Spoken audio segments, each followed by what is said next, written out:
Welcome at the Innovation Academy. My name is Paul and I'm a specialist in research and education.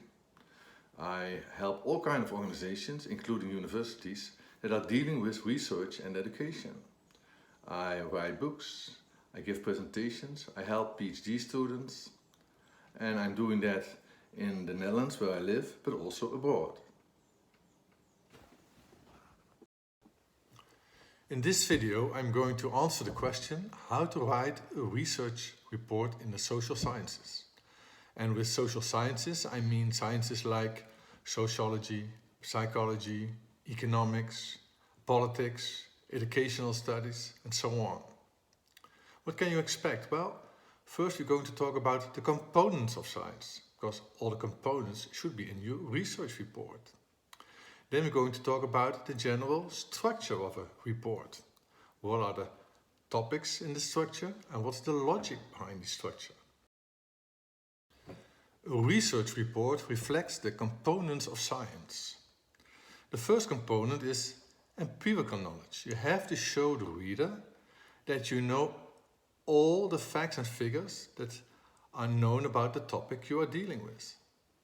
So suppose you are dealing with the topic why people get fired, you know all the facts and figures about this topic.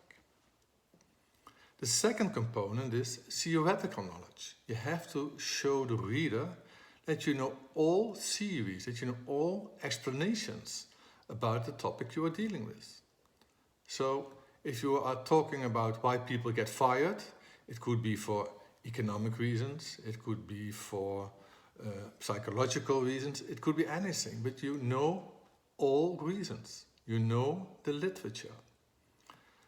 Apart from these two components, empirical knowledge and theoretical knowledge, you have to show the reader that you have analytical, critical abilities. And this is the third component. You have to show the reader that you say, well, in the literature I found many facts and figures, but I have doubt about these facts and figures. Or they mention a lot of theories, but I have critical remarks regarding these theories. And then when you have critical remarks or you have doubts, you have to show the reader the fourth component. And that means that you are able to formulate a better solution or another solution. So you have to contribute to the knowledge by showing the reader, I know about the facts and figures, I know about all the theories, I have analytical skills and I have analyzed it, and I have the creativity to find a better solution. These 4 steps are essential in every research. The components of science have resulted in a commonly used structure when writing a research report. Most researchers start with the rationale. They explain why they want to do research, what is the reason behind it, what issue do they want to solve. Then they give some empirical information. They show the reader that they know about the facts and figures about the topic they are dealing with. In our case, it was about the reasons why people get fired. Then they discuss the theories. What theories are known? What do we know about the reasons why people get fired? After that, they become more critical. They say, look, I've written down the empirical information, I've written down the theoretical information, but I have some comments, I have some critical remarks regarding this information. And I do believe that some factors are more important to explain why people get fired than other factors. And the researcher makes his own selection. And this process is called the process from saturation to parsimoniousness. It's making a selection to the most important factors. And this selection, this is called the conceptual model of the researcher. So what the researcher tries to do is, I'm looking at the present information, I'm analyzing it, especially the factors that might cause the problem, that are influencing the issue, and I'm trying to select the most important issue. And this is called the conceptual model. And then when he's formulated this conceptual model, he has to do research because he has to find out is the conceptual model, is it right or is it wrong? So he formulates a research methodology, he formulates the way he wants to do his research, he writes down the research results, he writes down his conclusions, and last but not least, he formulates his recommendations. In the rest of this video, I'm going to explain the structure in more detail. The rationale might be a descriptive issue, a theoretical issue, or a practical issue.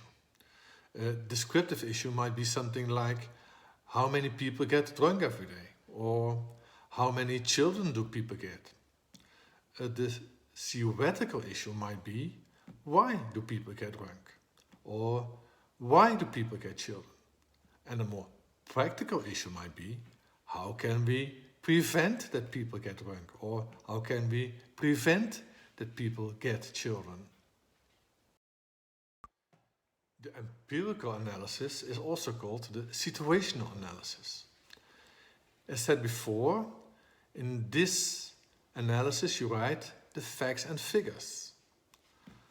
Some people, however, also write about possible causes. They already mentioned possible causes. For example, let's say you found a fact, you found some statistics that say girls perform better at school than boys. Then it suggests that the cause might be the system. The system might be more suitable for girls. So you write about facts and figures, but maybe you have some ideas about possible causes and then you can already mention them. It is typical for the theoretical analysis that researchers start with a definition of the issue they are dealing with. They try to find different definitions from different authors and then they come up with their own definition. For example, education might be defined like teaching children mathematics or teaching children how to write a book. But it might also be defined like teaching children how to behave. So the definition determines what the research is about, and it's a very important issue when writing your theoretical analysis. When the issue has been defined, then people start to write down all the theories about the issue they are dealing with. In this case, the theories about educating people. To find these theories, there are different ways. You can look at scientific journals, you can talk to experts, you can base it on your own experiences. What is acceptable depends on the point of view of the one who is looking into your research. But generally speaking, all sources can be used. The theoretical analysis, you describe all the factors that are important to solve the issue you are dealing with. This is called the strive for saturation. Now the time has come to analyze this information and to try to achieve parsimoniousness, because many factors play a role, but some factors are more important than other factors, and you want to find out what are the most important factors. This is the strive for parsimoniousness. Suppose this analysis leads to the conclusion that fear leads to adaptive behavior, and that adaptive behavior leads to a less innovative organization. When this is your final conclusion, this is called the conceptual model. It is your concept of reality. And once you have formulated your concept, you can start to formulate your research question. A research question that might come up is, for example, is there a correlation between fear and adaptive behavior? Because you expect that when there is more fear, there will be more adaptive behavior. A second research question that might come up is, well, we found this results in the literature, but maybe other factors play a role in reality, in a certain organization. So let's talk to the people in organization X and ask them if other factors are important too. A third question that might come up is, Suppose we change the way of our leadership. Suppose we change our management style. Will it result in a more innovative organization?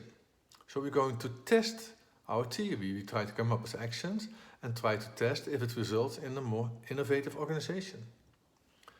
No matter what research question you choose, it's quite advisable to choose only one question, because it's a lot of work to test only one research question. And it will probably take too much time, money, effort to do research about more research questions. So the advice is always protect yourself. Take only one research question. Once you formulated the research question, you can start to describe your research methodology. Maybe you did interviewing. Maybe you took a random sample.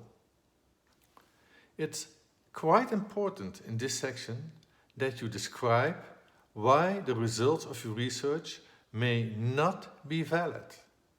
Because if you write down that everything is perfect, no one will believe you, because there is no such thing as a perfect research.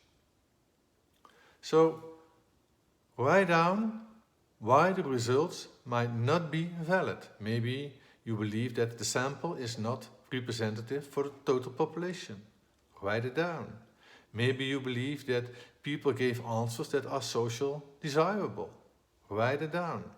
The more comments you have on your own research, the higher will be the appreciation for what you've done, because you show the reader that you know what you are doing.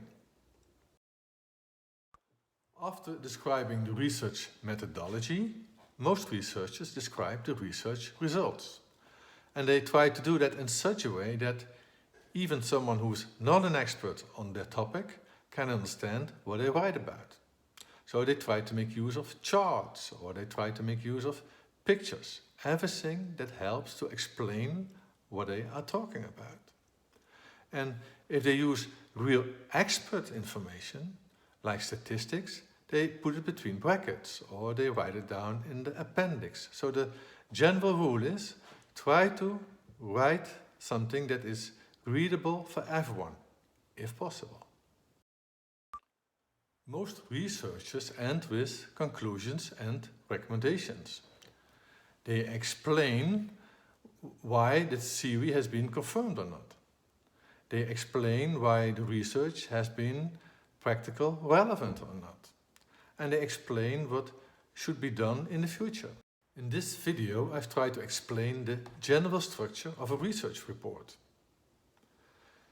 Within this structure, there are dozens of possibilities.